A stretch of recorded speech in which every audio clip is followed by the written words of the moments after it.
নমস্কাৰ আজি হৈছে 16 নৱেম্বৰ দেওবাৰ এই মুহূৰ্তত সমগ্ৰ ৰাজ্যবাসীৰ বাবে আহি পৰিছে আজি সন্ধিয়াৰ বহুকেইটা ডাঙৰ খবৰ কোন হ'ব বিহাৰৰ পৰৱৰ্তী মুখ্যমন্ত্ৰী দিল্লীত হাই ভোল্টেজ বৈঠক এক ডাঙৰ খবৰ জনাইছো ৰাজনৈতিক প্ৰেক্ষাপটৰ কোন হ'ব বিহাৰৰ পৰৱৰ্তী মুখ্যমন্ত্ৰী আৰু আকৌ নীতিশ কুমাৰে হ'ব নেকি পুনৰ বিহাৰৰ মুখ্যমন্ত্ৰী তাক লৈ প্ৰশ্ন উত্থাপিত হৈছে আৰু মুখ্যমন্ত্ৰীৰ আসনক লৈ বিহাৰৰ ৰাজনীতিৰ এক জল্পনা কল্পনা আৰম্ভ হৈছে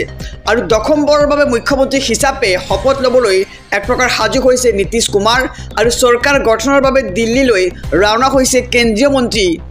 লালন সিং আৰু সঞ্জয় ঝা আৰু প্ৰধানমন্ত্ৰী আৰু বিজেপিৰ সভাপতিৰ সৈতে বহিব বৈঠকত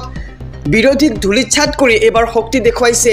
এনডিএ আৰু বিজেপিৰ সুনামিত উৰি গ'ল বিৰোধী দল আৰু কোন হ'ব বিহাৰৰ পৰৱৰ্তী মুখ্যমন্ত্ৰী তাক লৈ এতিয়া জল্পনা কল্পনা আৰম্ভ হৈছে আৰু পুনৰবাৰ নীতিশ কুমাৰে হ'ব নেকি বিহাৰৰ মুখ্যমন্ত্ৰী তাক লৈ চৰ্চা আৰম্ভ হৈছে 30 বিঘা মাটিত হ'ব জুবিন গাৰ্গৰ এক আটকধুনীয়া উদ্যান 25,000 লোকে একেলগে গাব জুবিন গাৰ্গৰ মায়াবিনী গীত এক ডাঙৰ খবৰ জনাইছো সমগ্ৰ ৰাজ্যবাসীক 30 বিঘা মাটিত হ'ব জুবিন গাৰ্গৰ নামত এক আটকধুনীয়া উদ্যান আৰু জুবিন গাৰ্গক লৈ বিটিসি চৰকাৰে লৈছে এই ডাঙৰ পদক্ষেপ আৰু উপজা দিনৰ দিনাই কোকৰাঝাৰত কৰা হ'ব আধাৰশিলা আৰু 18 নৱেম্বৰত আধাৰশিলা কৰিব বিটিসি প্ৰধান হাগ্ৰামা মহিলাৰীয়ে আৰু গৌৰাং নৈৰ পাৰত 25,000 লোকে একেলগে গাব মায়াবিনী গীত আৰু 53 বছৰীয়া জন্মদিনত ৰোপণ কৰা হ'ব 53টা নাহৰৰ গছপুলি আৰু অসমীয়া আৰু বড়ো ভাষাত পৰিৱেশিত হ'ব জুবিন গাৰ্গৰ মায়াবিনী গীত আৰু 30 বিঘা মাটিত জুবিন গাৰ্গৰ নামত নিৰ্মাণ হ'ব এক উদ্যান আৰু জুবিন গাৰ্গক লৈ বিটিসি চৰকাৰে লৈছে এই ডাঙৰ পদক্ষেপ জনাইছো আৰু এটি ব্ৰেকিং নিউজ ডাঙৰ খবৰ বিজেপি চৰকাৰ যিদিনা যাব সিদিনাই দিছপুৰৰ পৰা আৰম্ভ কৰি সমগ্ৰ অসম দখল কৰিব মিয়াই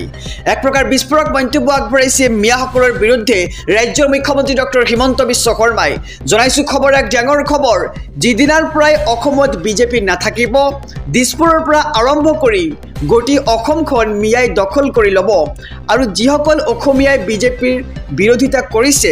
বিজেপি চৰকাৰ গলেই অনুতপ্ত হ'ব সেই লোকসকল আৰু মিয়াসকল আপোনাৰ মোৰ দৰে মানুহ নহয় বুলি কৈছে মুখ্যমন্ত্ৰী গৰাকীয়ে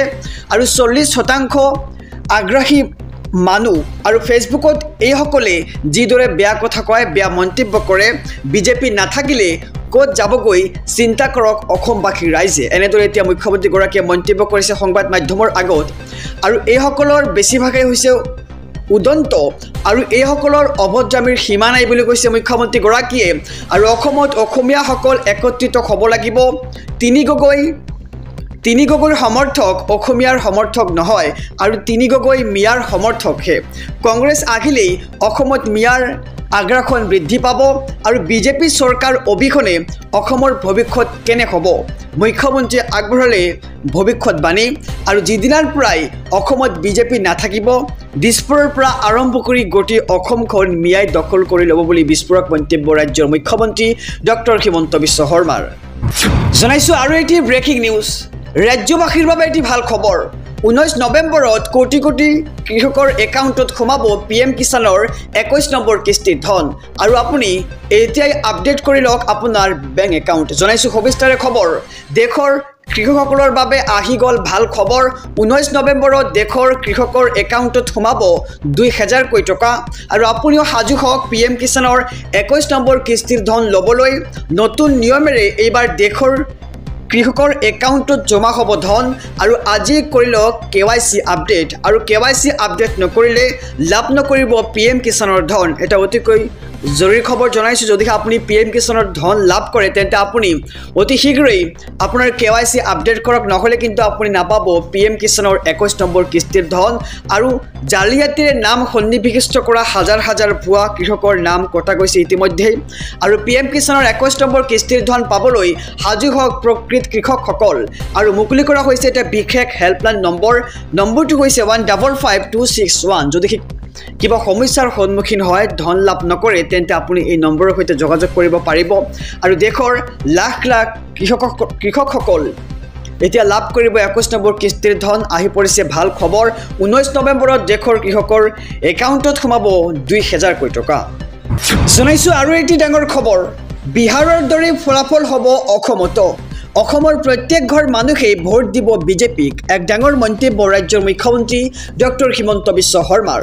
বিহাৰৰ দৰে ফলাফল হ'ব অসমতো আৰু অসমৰ প্ৰত্যেক ঘৰ মানুহেই ভোট দিব বিজেপিক বিহাৰৰ ষ্টাৰ কেম্পেইনাৰ আছিল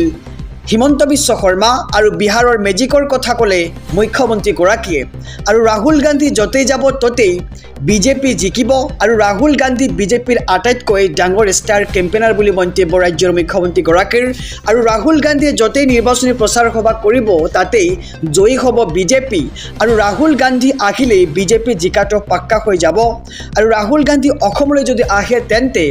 আমি 100% জয়ী হ'ম বুলি মন্তব্য মুখ্যমন্ত্ৰীগৰাকীৰ আৰু বিহাৰৰ দৰে ফলাফল হ'ব অসমতো অসমৰ প্ৰত্যেক ঘৰ মানুহেই ভোট দিব বিজেপিক আৰু বিহাৰৰ ষ্টাৰ কেম্পেইনাৰ আছিল হিমন্ত বিশ্ব শৰ্মা।